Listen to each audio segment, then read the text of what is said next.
ಆತ್ಮೀಯರೇ, ನನ್ನ ಹೆಸರು ಡಾಕ್ಟರ್ ಕೆ ಎ ಯುವರಾಜು.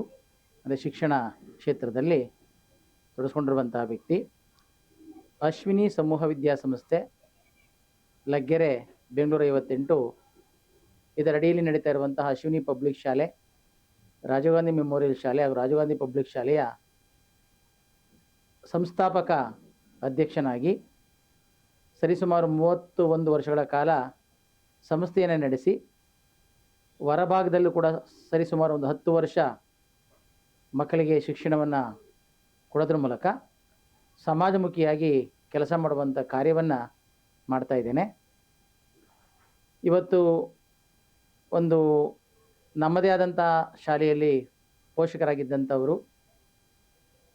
ಪೂಜಾರವರು ಬಂದು ಅವರ ರೆಡ್ ಅಲರ್ಟ್ ಕನ್ನಡ ಏನು ಒಂದು ಹೊಸ ಚಾನಲ್ ಪ್ರಾರಂಭ ಮಾಡ್ತಾ ಇದ್ದಾರೆ. ಆ ಪ್ರಾರಂಭ ಮಾಡ್ತಾ ಇರುವಂತಹ ಈ ಒಂದು ಮುಖ್ಯವಾಹಿನಿ ಅಂದರೆ ಮಾಧ್ಯಮ ಇವತ್ತು ತುಂಬ ಬಹಳ ಅತ್ಯುತ್ತಮವಾದಂತಹ ಒಂದು ರಂಗ ಆಗಿದೆ. ಇವತ್ತು ನಾವು ನೋಡ್ತೀವಿ, ಸಂವಿಧಾನಾತ್ಮಕವಾಗಿ ನೋಡಿದಾಗ ಶಾಸಕಾಂಗ ಇರ್ಬೋದು, ಕಾರ್ಯಾಂಗ ಇರ್ಬೋದು, ನ್ಯಾಯಾಂಗ ಇರ್ಬೋದು. ಅದರ ಜೊತೆಗೆ ಈ 3 ಅಂಗಗಳ ಕಾರ್ಯವನ್ನು ಕನ್ನಡಿಯಂತೆ ಪ್ರತಿನಿತ್ಯ ಅದರ ಒಳಗಿನ ಹೊರ ಹಾಗೂ ಹೊರಗಿನ ಎಲ್ಲ ರೀತಿಯ ಸಾಧಕ ಬಾಧಕಗಳನ್ನು ಸೆರೆ ಹಿಡಿಯೋದ್ರ ಮೂಲಕ ಪತ್ರಿಕಾ ರಂಗ, ಅದರಲ್ಲೂ ಮಾಧ್ಯಮ ರಂಗ, ಪತ್ರಿಕಾ ರಂಗ ಪ್ರಾರಂಭದ ರಂಗ ಆಗಿದೆ. ಅದ ನಂತರ ಮಾಧ್ಯಮ ರಂಗ ಇವತ್ತು ಭಾಳ ಅದ್ಭುತವಾಗಿ ಕೆಲಸ ಮಾಡ್ತಾ ಇದೆ. ಸಮಾಜಮುಖಿಯಾಗಿ ಏನಿವತ್ತು ಈ ರಂಗ ಇದೆ, ಇದನ್ನು ನಾವು ಬಹಳ ಅತ್ಯುತ್ತಮವಾದ ರಂಗ ಇದಾಗಿದೆ. ಸಮಾಜದ ಎಲ್ಲ ರೀತಿಯ ಅಂಕು ಡೊಂಕುಗಳನ್ನು ಸರಿಪಡಿಸೋದ್ರ ಮೂಲಕ ಸಮಾಜಕ್ಕೆ ಏನಾದರೂ ಒಂದು ಕೊಡುಗೆಯನ್ನು ಕೊಡುವಂಥ ರಂಗ ಅಂದರೆ ಈ ಮಾಧ್ಯಮ ರಂಗ. ಇವತ್ತು ಹಲವಾರು ಮಾಧ್ಯಮ ರಂಗಗಳು ಕೆಲಸ ಮಾಡ್ತಾ ಇದ್ದಾವೆ.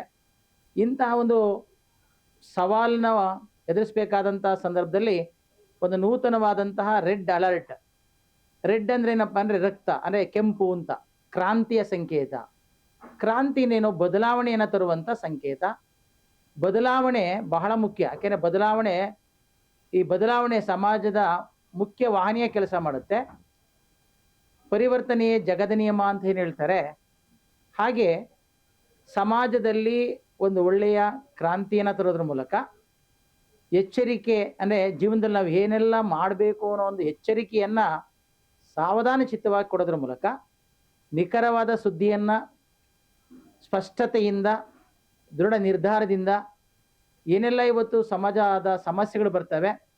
ಪ್ರಜಾಪ್ರಭುತ್ವದ ಈ ಬೃಹತ್ ರಾಷ್ಟ್ರದಲ್ಲಿ 145 ಕೋಟಿ ಏನು ಜನಸಂಖ್ಯೆ ಇರುವಂತಹ ಈ ರಾಷ್ಟ್ರದಲ್ಲಿ ಇವತ್ತು ಪ್ರತಿಯೊಂದು ರಾಜ್ಯಗಳನ್ನು ಕೂಡ ಒಂದು ಒಕ್ಕೂಟದ ವ್ಯವಸ್ಥೆಗೆ ತರೋದ್ರ ಮೂಲಕ ಇವತ್ತೇನಾದರೂ ಪ್ರಪಂಚಕ್ಕೆ ಶಾಂತಿಯನ್ನು, ಹಾಗೆ ಉತ್ತಮವಾದಂಥ ಒಂದು ಧರ್ಮದ ಮೂಲಕ ಸಂದೇಶವನ್ನು ಕೊಡ್ತಾ ಇರುವಂಥ ಏಕೈಕ ರಾಷ್ಟ್ರ ಅಂದರೆ ನಮ್ಮ ಭಾರತ.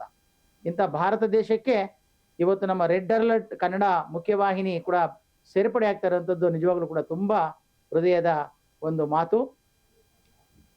ಮತ್ತು ಈ ಸುದ್ದಿ ಮಾಧ್ಯಮದಲ್ಲಿ ಏನು ಸಮಾಜದಲ್ಲಿ ಕಾಣುವಂತಹ ಯಾವುದೇ ರೀತಿಯ ಒಂದು ಸವಾಲುಗಳನ್ನು ಪ್ರಜ್ಞಾಪೂರ್ವಕವಾಗಿ ಈ ದೇಶದ ನಾಗರಿಕನಾಗಿ ಈ ರಂಗ ಇವತ್ತು ಸಮಾಜವನ್ನು ಬೆಳವಣಿಗೆಯ ಕಡೆ ಕರ್ಕೊಂಡು ಹೋಗುವಂಥ ಒಂದು ಕಾರ್ಯ ಮಾಡುತ್ತೆ ಅಂತ ನಾನು ಹಾರೈಸ್ತಾ, ನಂಬರ್ 1 ಹೆಮ್ಮೆಯ ಒಂದು ಚಾನಲ್ ಆಗಲಿ ಇದು.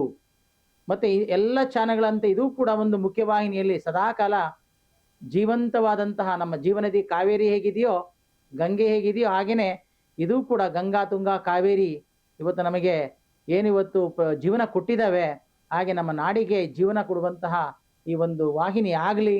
ತಾಯಿ ಭುವನೇಶ್ವರಿ ತಾಯಿ ಆಶೀರ್ವಾದ ಅವ್ರಿಗೆ ಸಿಗಲಿ. ಹಾಗೆ ಕನ್ನಡದ ಮಕ್ಕಳು ಬೆಳೆದ್ರೆ ಕರ್ನಾಟಕಕ್ಕೆ ಹೇಗೆ ಹೆಸರು, ಹಾಗೆ ಕರ್ನಾಟಕದ ಮಕ್ಕಳು ಬೆಳೆದ್ರೆ ದೇಶಕ್ಕೂ ಕೂಡ ಹಾಗೆ ಹೆಸರು ಬರುತ್ತೆ. ಹಾಗಾಗಿ ನಮ್ಮ ಭಾರತಾಂಬೆಯ ಒಂದು ಆಶೀರ್ವಾದ ಕೂಡ ಇವರಿಗೆ ಸಿಗಲಿ. ನಮ್ಮ ಕನ್ನಡ ಕಸ್ತೂರಿ, ಕನ್ನಡವನ್ನು ಕಸ್ತೂರಿ ಅಂತ ಕರಿತೀವಿ. ಯಾಕೆಂದರೆ ಕನ್ನಡಕ್ಕೆ ಅಷ್ಟು ಬೆಲೆ ಇದೆ. ಕನ್ನಡ ಇವತ್ತು ವಿಶ್ವದ ಎತ್ತರಕ್ಕೆ ಬೆಳೆದು ಎಲ್ಲ ರೀತಿಯ ಒಂದು ಬೆಳವಣಿಗೆಯನ್ನು ಇವತ್ತು ವಿಶ್ವದಾದ್ಯಂತ ನಾವು ನೋಡ್ತಾ ಇದ್ದೇವೆ. ಹಾಗಾಗಿ ಚಾನಲ್ ತುಂಬ ಚೆನ್ನಾಗಿ ಬೆಳೀಲಿ. ಇವರ ಏನು ಕನಸಿದೆ ಆ ಕನಸು ನನಸಾಗಲಿ.